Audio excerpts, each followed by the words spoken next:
Asia কাপের ফাইনালে ভারত পাকিস্তান মহারণের বাইরেও ব্যক্তিগত শ্রেষ্ঠত্বের লড়াই রয়েছে। আসলে কে হবেন টুর্নামেন্টের সেরা খেলোয়াড়, কে সবচেয়ে বেশি রানের মালিক, আর কে বা সবচেয়ে বেশি উইকেটের মালিক হবেন? ব্যাট হাতে এশিয়া কাপের সেরা খেলোয়াড় হিসেবে ইতিমধ্যে নিজেকে প্রমাণ করে ফেলেছেন অভিষেক শর্মা। এত বেশি রান তিনি এই টুর্নামেন্টে করেছেন যে তার কাছে ধরা ছোঁয়ার মতো আর কোনো ব্যাটসম্যান নেই। আর বল হাতে আপাতত ভারতের কুলদীপ যাদব, তিনি 13 উইকেট নিয়ে রয়েছেন সবার উপরে। তার পেছনে রয়েছেন পাকিস্তানের শাহিন শাহ আফ্রিদি আর হারিস রৌফ, তারা দুজনে নিয়েছেন 9টি করে উইকেট। ফলে ফাইনাল ম্যাচে বড় কোনো চমক না থাকলে কুলদীপ যাদবই হতে যাচ্ছেন সবচেয়ে বেশি উইকেটের মালিক।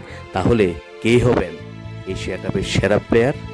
এই টুর্নামেন্টে যেরকম দাপট দেখিয়েছেন, আশা করা যায় ফাইনালে ভালো কিছু করলে অভিষেক শর্মার কাছেই যাবে টুর্নামেন্ট সেরার পুরস্কার।